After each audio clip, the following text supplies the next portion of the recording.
E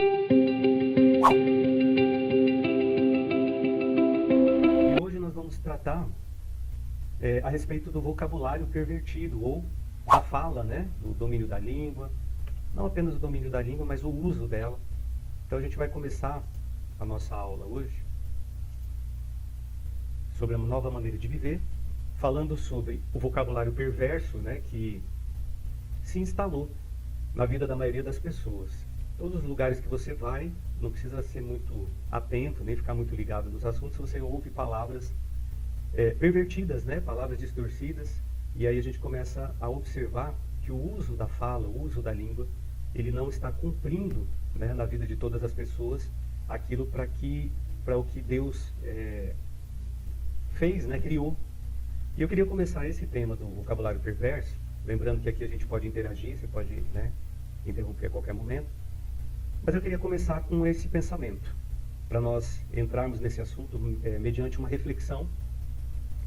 Se tudo que a gente fosse dizer a partir de hoje, a partir de agora, tudo que você fosse dizer para alguém, um colega de trabalho, alguém da sua família, dentro da igreja, qualquer lugar que você for, mas se tudo que a gente fosse dizer a partir de agora começasse com essa expressão: quero te dizer em nome de Jesus que... Imagina por um momento. Então você, naquele momento de ira, de raiva, né? Que você está irado com alguém e pronto para liberar uma palavra de violência até, e aí você coloca antes essa expressão: quero te dizer em nome de Jesus que você é um santo. Muda, não muda? Né? Que você é uma bênção. Quero te dizer em nome de Jesus, porque dificilmente alguém que tem temor no coração, que caminha com Cristo, vai colocar essa expressão e vai liberar na sequência uma palavra de violência. Tem um livro, não sei se alguém já teve a oportunidade de ler aqui, chamado Em Seus Passos, O que Faria Jesus? Esse livro eu achei muito interessante, começando já pelo título dele. Esse livro virou filme, você encontra facilmente esse filme aí no YouTube, nas plataformas digitais, né? E canais pagos também. Mas o título do livro, eu não vou falar do livro todo, lógico, depois você lê, vou deixar você curioso aí, vale a pena. Ou assiste o filme, né? O filme perde um pouquinho, sempre perde alguma coisinha, mas o livro é muito interessante. E esse título, Em Seus Passos, O que Faria Jesus? Ele serve para nós como um parâmetro, né? Como uma ferramenta de alinhamento com os céus, com a palavra de Deus. Porque imagina por um instante, se tudo que você fosse fazer, ou todos os problemas que você tem para resolver amanhã, todas as situações que você tem para resolver no teu casamento, dentro da tua casa, financeiras, você colocasse antes esse tipo de expressão. Ou seja, colocasse Jesus em primeiro lugar, antes de tudo, né? Tanto no sentido de orar, de buscar, de colocar Deus, o seu reino em primeiro lugar, a sua justiça. Mas se em seus passos, né? Se Jesus, você estivesse no lugar de Jesus, ele no seu lugar, como ele resolveria? Como ele daria, né, o andamento a essa situação? Qual a solução que ele ia adotar? E isso serve também para o uso da nossa boca, né, da nossa linguagem, das nossas palavras. Então, quando você for falar com alguém, lembra dessa expressão, ainda que você não diga, né, verbalmente, quero te dizer em nome de Jesus que, mas começa a colocar como um critério, uma dica aqui para uma reflexão, mas para adotar também como uso prático, né, de você ter em mente o que Jesus diria. Será que Jesus diria isso que eu estou pensando em dizer? Será que Jesus faria uma afronta, uma calúnia, uma fofoca, um deboche, uma acusação, levantaria um falso testemunho, né? Tanto quando você vai falar com alguém, como quando você for falar de alguém. Amém? Então guarda essa frase, essa reflexão, e faz uso dela, adota aí no seu dia a dia, que ela vai ser bastante útil. Quando a gente fala de vocabulário perverso, ou pervertido, né? A gente vai falar do uso errado da linguagem, da boca, da fala, e a gente vai fazer algumas considerações aqui nessa apresentação, nessa aula de hoje, fazendo um confrontamento entre a maneira que a Bíblia espera que a palavra boca seja usada, que Deus espera e que aprova também, e a maneira como as pessoas estão usando. Então vamos lá. O Senhor Jesus Cristo, ele disse, né, lá em Lucas 6, 43 em diante, que a boca fala do que está cheio o coração. Ou seja, o mau uso da linguagem, o mau uso da fala, liberando ao invés de palavras boas, palavras ruins, está totalmente ligado ao coração. Então, na verdade, se o vocabulário se torna perverso, é porque já existe uma perversão, uma corrupção dentro do coração. E a palavra de Deus, ela ensina que o coração, né, a gente vai ler inclusive alguns versículos ali que tratam disso, mas que o coração, ele é a fonte das palavras. Ou seja, se a palavra se corrompeu, se perverteu, aí tem que sondar, na verdade, o coração. Né? E a Bíblia ensina que de tudo que nós guardarmos, que nós devemos guardar, nós precisamos aprender a guardar o nosso coração. Então, quando a gente fala de vocabulário, a gente está falando de algo que sai pela nossa boca, que é fruto de algo que já entrou no nosso coração. Então, a gente precisa aprender a se revestir também, ter o cuidado e se libertar nessa área, não apenas daquilo que a gente fala, mas passar por um processo de libertação, né, se renovando aí, também naquilo que entra. Quando a gente lê lá em Efésios 10, né, 6, aliás, 6, 10, 8, 10 ali em diante, quando fala da armadura do cristão, ali Paulo ele escreve que o capacete, sobre o capacete da salvação, que seria uma parte dessa armadura. E essa armadura, que é feita de partes, né? Capacete da salvação, couraça da justiça, cinturão da verdade, que eu acredito que todos conhecem e talvez até tenham a prática de se revestir baseado nela todos os dias. Eu tenho essa prática. E quando a gente fala do capacete da salvação, a gente está falando de algo que cobre ou protege exatamente essa área, né? Capacete ou elmo, ele está protegendo aí exatamente, né? A parte dos ouvidos, dos olhos, da boca, cabeça, né? Os pensamentos. Então a gente precisa estar revestido para não entrar a poluição, a contaminação no coração. Porque a Bíblia também ensina que enganoso é o coração e apressado em corromper-se. O nosso coração ele é inclinado à corrupção, né? E ele se engana muito facilmente, ele é enganável aí. Então a gente precisa entender que a armadura, pegando aí o gancho, né, de Efésios, a armadura ela é algo que ela vai proteger do que entra, né, do que vem de fora, para nós não sermos acometidos aí de dardos, setas inflamadas do maligno e mesmo das palavras negativas, palavras de maldição, para que elas não entrem. Mas também a armadura tem o sentido de não deixar sair, vamos dizer assim, algumas coisas para fora, né? Ele tem o vai e vem aí, de dentro para fora e de fora para dentro. Então, de fora para dentro, a gente precisa aprender a preservar nossos ouvidos, sair de ambientes que são nocivos, se afastar de pessoas que são nocivas no sentido do uso, nesse sentido aí do uso da palavra, né? Não se assentar em roda de escarnecedores, Salmo 1 e 1, né? Lá no início do Salmo 1, do livro dos Salmos, o salmista já escreve isso, né? Que o homem que teme ao Senhor, ele não se assenta, né? Roda de escarnecedores, então ele se afasta desse tipo de ambiente, né? de círculo, de amizade, e ele faz isso porque teme, né? E uma das coisas que a gente observa quando a pessoa começa a usar erradamente as suas palavras, agir de uma maneira perversa, é que a primeira coisa que já saiu do coração dela foi o temor. Então, quando Jesus escreve lá, quando Lucas escreve as palavras de Jesus, que a boca fala do que está cheio o coração, a gente precisa ter essa vigilância. Porque Jesus também ensinou que a gente deve orar, mas deve o quê? Vigiar, não é isso? Orai e vigiai. E esse vigiar a gente precisa estar vigiando no sentido do nosso vocabulário também. Já que o falar é a nossa principal forma de expressão, a maioria dos pecados que cometemos é com a boca. A fala, ela representa aí um diferencial de toda a criação. Nenhum outro, né, ser vivente que Deus criou, ele colocou essa ferramenta, que é a ferramenta da fala. E a palavra dá a entender, né, e eu creio assim dessa maneira, que se Deus constituiu desse diferencial na nossa formação, na nossa constituição, é porque havia um propósito. E não é por acaso que Deus deu esse dom, essa capacidade de usar a fala, de criar um vocabulário, de se comunicar, como a gente vai ver. Então aqui, muitos outros pecados também são acompanhados por uma expressão verbal. O tom de voz, o modo como falamos, né, pode expressar uma sinceridade, pode expressar um modo fingido. O tom de voz aí, ele pode expressar uma fala num momento de ira, de raiva, que muda, né, a tonalidade, muda o timbre da voz. Ou fica mais brando também, fica mais suave quando a coisa é sincera, está calma. E a gente precisa estar vigiando não apenas o que a gente fala, mas como a gente fala. Na verdade, o como se expressa, como se expressar, muitas vezes ele tem mais peso e mais valor até do que aquilo que está sendo dito. Já quando você usa bem as palavras, faz a colocação correta, né, com um sorriso no rosto, com um tom de voz aí moderado, às vezes você pode até está falando alguma coisa ofensiva para a pessoa, para o seu ouvinte, só que porque o modo como está sendo falado, está sendo um modo cuidadoso, aquilo às vezes não é recebido como uma coisa assim violenta, né, a ser dita. Então, seria mais ou menos assim.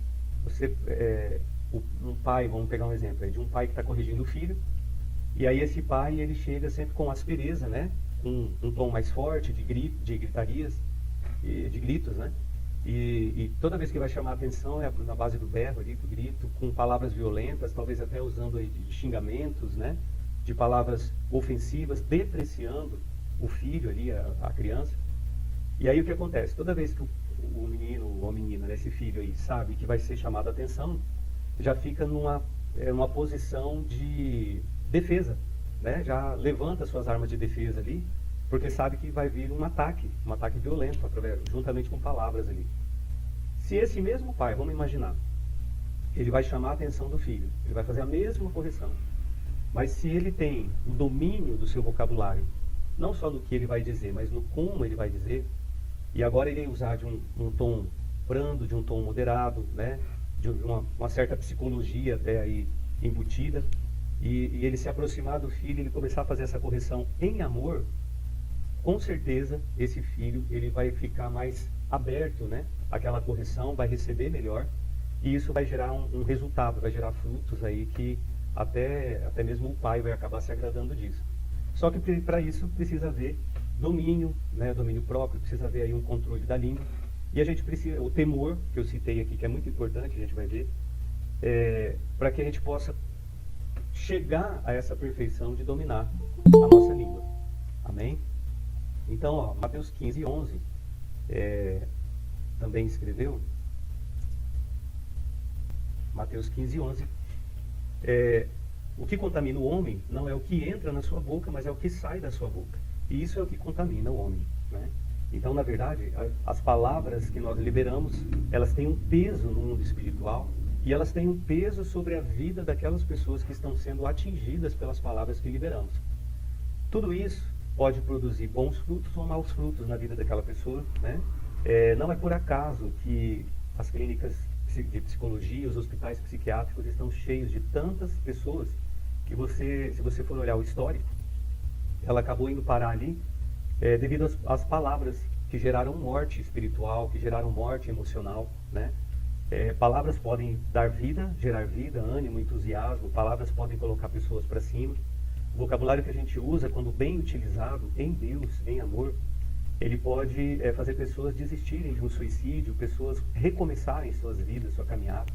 Mas também tem um lado negativo, que quando mal utilizado, né, essa ferramenta que Deus nos deu aí, ela pode levar pessoas que estavam bem, né, a uma situação de se sentirem menores, de gerar complexos, de gerar culpas. A gente vê aí pais, né, que matam seus filhos com palavras. Tanto no sentido de quando falam, né, tanto falando com o filho, dizendo, né, ó, a gente infelizmente ouve esse tipo de coisa, mas pai e mãe que diz, ó, esse menino não vai dar em nada, esse menino vai ser vagabundo, esse menino não tem jeito, esse menino não tem correção, não tem jeito para ele. Então, quer dizer, é uma autoridade sobre a vida daquele filho que está dizendo, está lançando um decreto, porque palavras são decretos. Palavras abrem portais nas regiões espirituais, né, portais de legalidade para que demônios possam entrar e agir, ainda mais quando vem de uma parte de pai e mãe que tem autoridade sobre a criança. Então, isso vai abrindo lacunas e brechas, né, lugares onde o maligno entra e ele vai interferindo, né, na identidade, na autoestima daquela criança, daquela pessoa. E realmente é possível matar, né, o projeto de Deus na vida daquela pessoa, de uma pessoa com palavras. Por outro lado, se nós usarmos corretamente, a gente também vai fazer o contrário, que é gerar vida, né? Gerar ânimo, gerar disposição, tirar pessoas do fundo do poço. Então, se a gente observando aqui, ó, o vocabulário das pessoas hoje, a maioria delas, pelo menos, né? Porque em todo lugar é muito assim, muito perceptível esses sintomas de decadência no vocabulário, essa perversão do uso da fala. Um sintoma de decadência, na verdade, né? Então vamos lá. O vocabulário utilizado hoje é um sintoma inconfundível da deterioração dos bons costumes e da pureza de espírito. Impera ao coração dos homens atrevimento, irreverência, agressividade, pessimismo, derrota, leviandade, ironia, presunção, morbidez e tantas outras características, né, da perversão do vocabulário do uso da fala. Então, na verdade, quando nós não estamos, quando alguém, né, vamos colocar assim, não usa adequadamente essa ferramenta que Deus deu, ela está indo contra o padrão criado, né, por Deus, contra princípios da criação, contra aquilo que Deus estabeleceu para que fosse usado para boas finalidades, vamos dizer assim. Identificar e se arrepender abandonando a prática. Então, se qualquer uma dessas características citadas e outras que nós vamos citar ainda aqui hoje, você identificar na sua maneira de falar, de se comunicar, principalmente nos momentos de ira, né? A gente falou sobre a ira no encontro passado. Irai-vos, mas não pequeis, lembra? Então, nos momentos de ira, vem a vontade de falar, de xingar, de mandar para aquele lugar. Mas porque você tem domínio próprio e você entregou a direção e o controle da tua vida ao Senhor Jesus e ao Espírito Santo, então a gente controla, né, a boca e não deixa que aquilo se torne um pecado. A partir do momento que eu dou lugar a palavras erradas, essas palavras de atrevimento, de irreverência, de agressividade, esses itens estão citados aí, para maledicências e tudo mais, a partir do momento que eu empresto a minha boca, que eu falo essas palavras, eu estou emprestando a minha boca, na verdade, ao maligno. E aí eu já não sou instrumento de Deus, mas sim, né, do inimigo. Então é muito séria essa questão das palavras, a questão da fala, né? E a gente precisa o quê? Entender primeiro que tudo aquilo que eu faço que desagrada a Deus, que entristece o Espírito Santo, através das palavras aí nesse caso, tudo que eu faço que é contrário à vontade de Deus, a gente pode tratar como pecado. E eu preciso também entender que é necessário identificar, né, esses pecados, essas questões, e se arrepender abandonando a prática de cada uma delas. Então precisa haver arrependimento, pedido de perdão. E aí tem uma característica que eu gosto de colocar nesse assunto. Quando você estuda música, dependendo, lógico, né, do local, mas eu lembro que quando eu fazia uma época estudo de música, né, teoria musical, eu aprendi que o som, qualquer som, né, som de instrumento, som de voz, som musical, das notas musicais, o som ele se propaga e ele tem uma faixa sonora, né, uma onda, melhor dizendo, sonora, que quando você propaga qualquer som, quando você emite qualquer som, pode ser até o som aí de um tapa na mesa ou na cadeira, qualquer tipo de som, ele vai emitir uma onda sonora, ele vai criar uma onda sonora, e essa onda sonora, ela vai seguir sem fim. Imagina que ela não vai parar nunca, ela vai, tanto no natural como no espiritual, a gente pode considerar que essa onda sonora ela vai propagar eternamente, perpetuamente, até ela encontrar algum fim, e naquele momento que ela se deparar com alguma coisa, ela é interrompida. Então, se você tem uma caixa de som, por exemplo, na sua casa ou na igreja, como a gente usa, né? Essa caixa de som, ela emite uma onda sonora. Essa onda sonora, ela vai propagar normalmente até bater na parede mais próxima, e se não tiver nenhum tipo de interrupção, ela vai continuar seguindo. E aí o que acontece? Para paralisar ou para cancelar uma onda sonora, somente se ela encontrar um obstáculo, ou se uma outra onda sonora, e isso é bastante instrutivo, né? Se uma outra onda sonora interferir, né? Cruzar uma com a outra, e aí uma cancela a outra. O que eu entendo com isso? Que as palavras que nós liberamos até hoje, e que não foram poucas, né? Porque são várias palavras aí ao dia, e eu nem vou falar nada das mulheres aqui, mas todas as palavras que nós liberamos até hoje, até aqui, elas estão, se essa onda sonora, ela continua, muitas delas continuam seguindo. Aquilo que você liberou através de uma onda sonora, através de uma palavra negativa, ela vai parar, vai ser interrompida. Ou quando ela encontrar a vida daquela pessoa para quem você falou, e aí ela é interrompida, mas se cumprindo na vida daquela pessoa, ou ela vai ser cancelada no meio do caminho, se ela ainda continua sendo emitida, ela vai ser interrompida por uma outra onda sonora. Qual? Uma oração de arrependimento mediante uma ordem de cancelamento das palavras erradas que você já liberou. Então a gente entende aqui que precisa haver o arrependimento, o abandono da prática de dizer aquelas palavras que você já sabe que são erradas, E também, ao mesmo tempo, uma oração, né? E eu quero fazer essa oração com você nessa noite, mas depois é bom que você faça a sua oração também, diante de Deus, fazendo um pedido diante do Pai, para que toda palavra errada seja cancelada nas regiões espirituais, nos ares, né? E substituídas até, revertidas em palavras de bênção. Amém, gente? Até aqui tudo bem? Alguma dúvida, comentário? Vocês estão muito quietinhos por causa do frio? Então vamos lá, continuando. Efésios 4:29 diz assim: não saia da vossa boca nenhuma palavra torpe, mas só a que for boa para promover a edificação, para que dê graça aos que a ouvem. Então eu queria chamar a atenção um pouquinho sobre essa palavra, edificação. Edificação, ou seja, palavras que sejam construtivas, que vão construir a respeito da personalidade de alguém, a respeito da autoestima de alguém, né, ou sua própria. Ou seja, toda vez que você for usar as palavras, usar a sua boca, que possa sair daí, né, coisas que vão edificar, que vão colocar pessoas para cima, que vão trazer aí, né, valorizar as qualidades que essa pessoa tem, valorizar alguma característica, né, alguma qualidade específica dela, mas que seja algo edificante, tanto para a pessoa, como para você própria, como para o reino de Deus. Então, aprender a usar a nossa fala aí é muito importante, mas mais importante ainda nesse assunto aqui, dentro dessa aula especificamente, é a gente remover a perversão, caso ainda exista, né, dentro do nosso palavreado. É nós substituirmos o vocabulário das palavras torpes, as palavras que têm, né, uma certa malícia, que têm essas características violentas aí diante de Deus e que entristecem o Espírito Santo, e substituir agora por palavras que possam ser ditas em amor e que vão edificar a vida das pessoas à nossa volta. Mas agora, despojai-vos também de tudo: da ira, da cólera, da malícia, da maledicência, das palavras torpes da vossa boca. Não mintais uns aos outros, pois que já vos espíritos da velha maneira de viver. Aqui também vale a pena chamar a atenção em relação à mentira, né?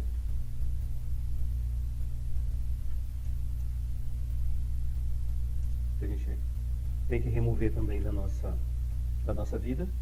Então, remover maledicência, mentiras, porque nós já nos despimos. E aí, acho que vocês provavelmente vão lembrar lá da primeira aula desse segundo módulo, quando a gente fala sobre se despir do velho homem e se revestir do novo homem. E a gente precisa ter isso como um padrão na nossa vida, né? Durante a caminhada com Cristo, a gente está sempre lançando fora as coisas que entristecem o Espírito Santo e adotando uma nova maneira de ver, uma nova conduta aí. E também deixando para trás a mentira, porque a mentira não provém de Deus, né? O pai da mentira é o diabo, e nós não temos nenhuma relação, não queremos nenhuma relação com ele. Aqui, alguns grupos, né, de palavras que a gente precisa aí sondar a nossa vida, o nosso procedimento, e remover também. Que são ofensas, expressões agressivas, palavras ásperas, gritarias, palavras palavras que trazem juízo de Deus, condenação. A gente precisa entender que as palavras, elas estão sendo aí anotadas, registradas, as palavras que saem da nossa boca, né? Mateus 5:22 escreve: eu, porém, vos digo que qualquer que sem motivo se encolerizar contra o seu irmão será réu de juízo, e qualquer que disser a seu irmão raca será réu do sinédrio, e qualquer que lhe disser louco será réu do fogo do inferno. Então, olha só, o risco de condenação. Raca é uma palavra aí sinônimo de idiota, né? Tem outros sinônimos também, pejorativos todos, mas se torna uma palavra tão comum às vezes na boca da pessoa: você é um idiota, meu irmão é um idiota, meu pai, minha mãe, né? Então aqui, olha o que está dizendo, é muito sério isso, né? Primeiro está dizendo que se você se encolerizar sem motivo com seu irmão, você já é réu, só de você irar-se aí, né, sem razão nenhuma, ou sem razão justa, já é réu de juízo. E se você chama o seu irmão de idiota, é réu também de sinédrio. E qualquer que chamar ele de louco, né, sua louca, seu louco, né, é réu do fogo do inferno. Então você vê que, assim, liberar palavras de qualquer jeito, palavras ao vento, e ir falando, né, pessoas que não têm ainda um governo, aí, uma autoridade sobre a própria língua, pode ser muito perigoso para a alma, para sua alma, para, né, para a alma dessa pessoa que não se controla, porque ela está atraindo juízo. E ela vai ser julgada, inclusive, por isso, como a gente vai ver. Então, olha só, Colossenses 3:8. Mas agora despojai-vos também de tudo, da ira, da cólera, da malícia, da maledicência, mais uma vez, das palavras torpes da vossa boca. Né? Então, palavras torpes são palavras que contrariam o padrão que Deus está esperando que a gente abra a boca para poder usar como uma fonte de vida. A palavra de Deus ensina aí que de uma mesma fonte não tem como jorrar água doce e água amargosa. E a fonte, nesse caso, a gente pode considerar que é o coração. Ou seja, se o coração estiver limpo, as palavras serão boas. Se o coração estiver corrompido, sujo, as palavras serão sujas. Então, a gente precisa se libertar nessa área, precisa haver uma libertação, até porque aqui é um discipulado. E, enquanto discípulos de Cristo, as pessoas à nossa volta, elas esperam ouvir um determinado padrão de comunicação. Quando um membro da sua igreja, quando uma pessoa do seu trabalho que sabe que você é cristão, cristã, chega para pedir um conselho, ou mesmo para falar alguma coisa do dia a dia, ela espera, pode até não dizer, mas as pessoas esperam isso de nós. Palavras brandas, palavras de pacificação, palavras de edificação, coisas que nem um ataque, ainda que você possa exortar, isso pode acontecer, pode ser feito em amor. Então a gente precisa também no nosso falar dar bom testemunho, amém? E saber se calar, vocês devem lembrar aí de várias passagens onde Jesus ele era confrontado pelos fariseus, pelos mestres da lei, e até mesmo pelo povo. E ali ele se calava. Ele se calava, ele abaixava ali, fazia um desenho na areia, contava até 10, até 20, falava com o pai, dava lugar ao Espírito, e aí ele então liberava palavras de sabedoria. E dessa forma, a gente deve aprender do nosso mestre e do nosso modelo maior, que é Jesus, para que a gente possa também ter uma boa conduta. Tiago 3, de 1 até o 12, ele vai falar sobre o poder da língua, o governo da língua. Tiago ele fala que a língua, ainda que seja o menor de todos os membros, ela pode inflamar o corpo todo, e que se alguém não tropeça no falar, se alguém domina a sua língua, pode ser considerado um varão perfeito. E Jesus tinha esse padrão de varão perfeito. Ele governava, ele tinha o controle sobre a sua língua, ele não ia falando, mesmo diante de questionamentos, de perguntas, ele já não ia respondendo de qualquer jeito. Quando perguntam se ele é o Filho de Deus, eu lembro de Pilatos tentando buscar algum tipo de acusação contra ele, e dizendo, você é o Filho de Deus, e ele nem respondia que sim, ele dizia para Pilatos, é você que está dizendo. Então, bom uso das palavras, de uma maneira sábia, buscando sabedoria, em temor, porque o temor é o princípio da sabedoria, então acaba sendo interligado. Se eu não tenho temor de Deus, eu não vou falar com sabedoria, eu não vou agir com sabedoria. Então a gente precisa pedir sabedoria para Deus e pedir também ao Espírito Santo que esteja renovando o temor do Senhor no nosso coração. A morte e a vida estão no poder da língua, e aquele que a ama comerá do seu fruto. Alguém pode ler para mim o texto de Tiago? Abri o texto, era para ter pedido antes, eu pulei, mas alguém pode abrir Tiago 3, de 1 a 12? Morte e vida estão no poder da língua. Olha isso, pessoal, que sério, a mesma boca que abre para abençoar é a mesma boca que também pode amaldiçoar. E se a sua boca tem sido usada para amaldiçoar, ela também tem o mesmo poder para abençoar, gerando vida. Pode gerar vida, pode gerar morte, como eu citei aí anteriormente. E aquele que a ama, aquele que tem amor pela língua, comerá do seu fruto. Quem ama a língua? Aqueles que falam desgovernadamente. Então a gente precisa ter essa sabedoria de usar a boca, a língua, para gerar vida e não morte, porque é isso que o Senhor espera de nós. Amém? A missionária Ilmária achou? Tiago 3? Tiago 3. Pode ir? 1 a 12, ok. Vou começar aqui. Meus irmãos, não vos torneis muitos de vós mestres, sabendo que havendo de receber maior juízo, porque todos tropeçam em muitas coisas. Se alguém não tropeçar no falar, é perfeito varão, capaz de refrear também todo o corpo. Ora, se pormos freio na boca dos cavalos para nos obedecerem, também lhe dirigimos o corpo inteiro.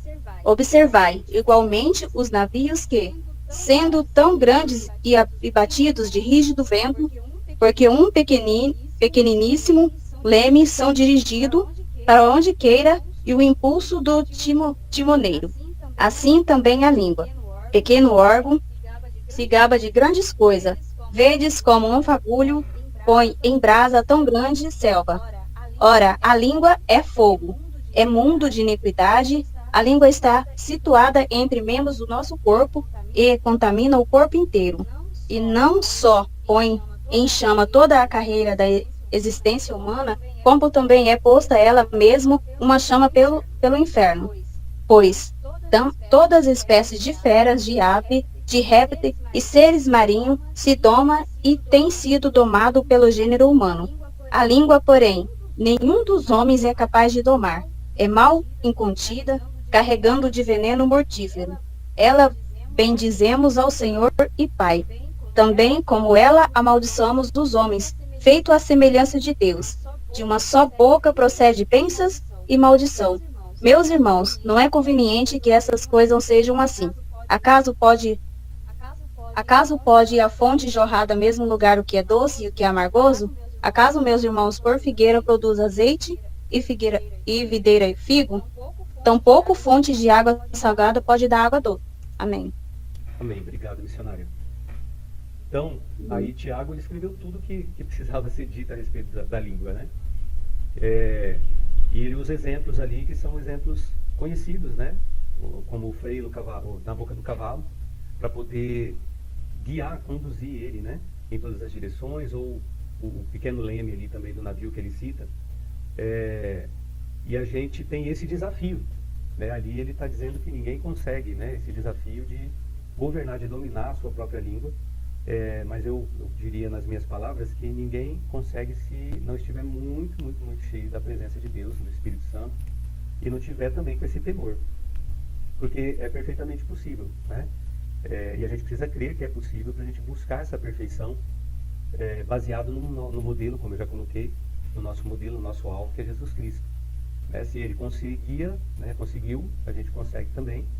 E é perfeitamente possível a partir do momento que a gente adota outros usos, né, para a nossa fala, adotando um vocabulário mais santo, um vocabulário de edificação, substituindo palavras, na verdade. Né? Ainda que você não consiga refrear a língua, mas se você conseguir trocar as palavras, você já está tendo um avanço muito grande. Vamos imaginar o seguinte, imagina aí, por exemplo, que você vai mudar de país, ou que você mudou de país. Na língua portuguesa, você tem um vocabulário que você desenvolveu ao longo dos anos, indo na escola, aprendendo com as pessoas à sua volta. Mas imagina que você tivesse que mudar de país agora. E você vai chegar num país onde o idioma é completamente diferente, você vai ter que aprender o idioma, esse idioma novo, né? E como que isso costuma acontecer se você não teve a preparação anteriormente? Geralmente isso vai acontecer no dia a dia através de substituição de palavras. Então você vai pegar uma palavra da língua portuguesa e você vai substituir pela língua daquele lugar, daquela nação, país, né, que você está chegando agora, imagine. E você vai começar a trocar essas palavras. Não adianta você usar a palavra em português, né, você está lá na Alemanha, não adianta, raramente vai adiantar, tudo bem que você pode encontrar lá um brasileiro, mas vamos imaginar que agora você precisa falar alemão.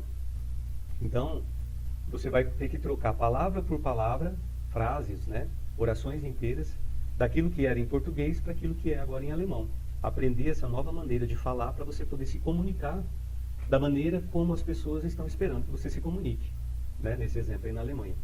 Da mesma forma, a gente tem essa capacidade de trocar palavras, né? Palavras que usava, palavras torpes, palavras negativas, palavras de maldizer, trocar todas essas palavras por um novo vocabulário aceitável, né? Diante de Deus, diante dos irmãos, e um vocabulário que tenha a ver com um discípulo de Cristo. Amém? Mateus 12, 36, 37, eu falo assim que é um texto para deixar a gente bastante preocupado sobre isso, né, que ainda tem essa dificuldade, porque ele diz o seguinte: mas eu lhes digo que, no dia do juízo, os homens haverão de dar conta de toda a palavra inútil que tiverem falado. Olha isso. Pois por suas palavras você será absolvido, e por suas palavras será condenado. Gente, o negócio é sério, né? Você pode ser salvo ou condenado. Talvez você faça tudo certo, né? Você tem uma caminhada cristã assim, coerente, faça tudo direitinho, tudo agradável a Deus, mas falha nesse pedacinho do corpo aí, que é a língua. E aí o que acontece? A língua ela pode inflamar o corpo todo, ela pode conduzir ao inferno o corpo inteiro, né? Porque ela atrai a condenação. E nós vamos ser julgados pelas nossas palavras. Nós vamos ser avaliados. É um critério de julgamento, né? No dia do juízo, porque a gente vai ter que prestar conta de cada palavra. Já imaginou? Então, cada palavra que você disse até hoje, ela está registrada, anotada para o dia do juízo.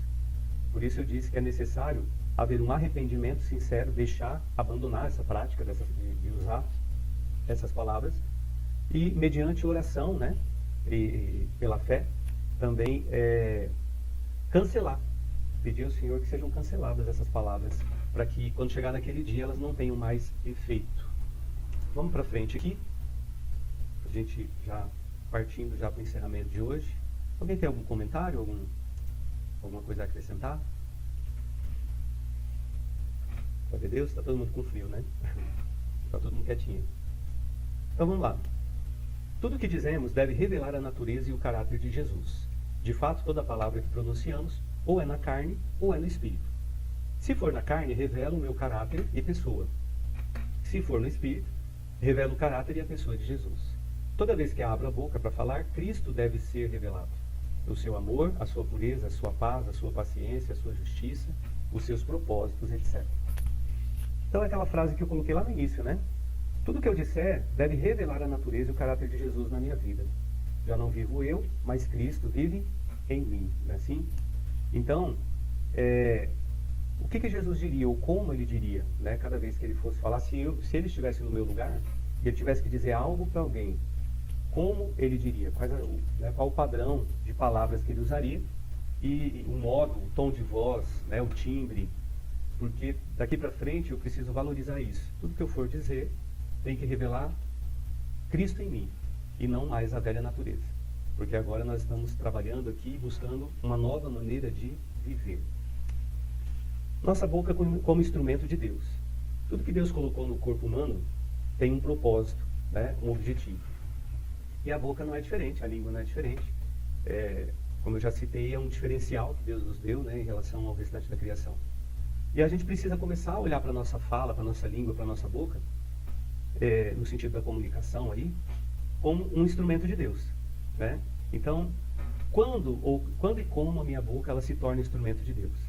Quando eu estou ensinando, exortando, animando, orando, né? Orando aí no caso sem cessar, cantando louvores, salmodiando, cantando aí cânticos espirituais, né? Dando sempre graças por tudo. Então, quando abrir a boca não é para reclamar, não é para murmurar. Quando abrir a boca não é para falar mal de ninguém, mas é para edificar ou você mesmo na sua vida espiritual, ou você mesmo na sua autoestima, na sua autoconfiança, ou edificar as pessoas que estão próximas de você, ou ainda edificar a Deus em tudo aquilo que você diz, né, glorificando o nome dele, dando graças, agradecendo. Mesmo que a situação esteja muito ruim e te leve a um sentimento de querer murmurar, de querer reclamar, ao invés disso, baseado aí no domínio próprio, lógico, no controle da língua, quando a palavra vai sair, a gente substitui. Ainda que venha a vontade de falar uma coisa negativa, quando abre a boca, tendo domínio próprio, a gente libera outra palavra, que às vezes não é nem condizente. Mas a gente precisa lembrar que a boca também tem o poder de profetizar, né? Nós podemos profetizar coisas para que elas venham a existir, para chamar a existência. E a língua é esse instrumento. Quando você abre a boca, você tem poder, existe poder nas palavras, né? A gente foi feito em imagem e semelhança de Deus, e a Bíblia diz desde o princípio, né, lá no princípio, que tudo que foi criado foi a partir da palavra liberada pela boca de Deus. E Deus nos deu essa semelhança de criar, de gerar coisas grandes, coisas boas, coisas novas a partir da palavra. Então aquilo que você está buscando de vitória, de bênção, começa a profetizar, né? Em vez de abrir a boca para falar coisas que vão denegrir alguém, você mesmo, ou até mesmo a igreja, ou seus irmãos em Cristo, né? Abra a boca somente para liberar água doce, né? Como o Tiago foi lido aí. Não tem como sair água doce e amargosa da mesma fonte. Então, que a sua fonte seja limpa nessa noite, em nome de Jesus. No 5 aí, pregando em todo o tempo, comunicando o evangelho. Então, uma das razões aí, né, dos propósitos que Deus nos deu essa capacidade de fala, é para anunciar o reino de Deus, para pregar as boas novas, para falar do amor de Deus, da obra redentora de Cristo, né? Enfim, do evangelho como um todo, para proclamarmos a verdade e também para falarmos em novas línguas. Então, já se você gosta muito de falar, quer gastar, e as irmãs querem gastar aquelas 8.000 palavras por dia, né? Aprende um idioma novo, começa a falar em línguas novas, ora em línguas, né? Oração em línguas é espetacular, é uma ferramenta assim poderosa que está ao alcance de todos. E quando você tiver vontade de falar, não for falar nada que edifica, fala orando em línguas, que vai ser muito bom para a sua vida e ainda vai desenvolver nas outras pessoas também coisas boas. Amém?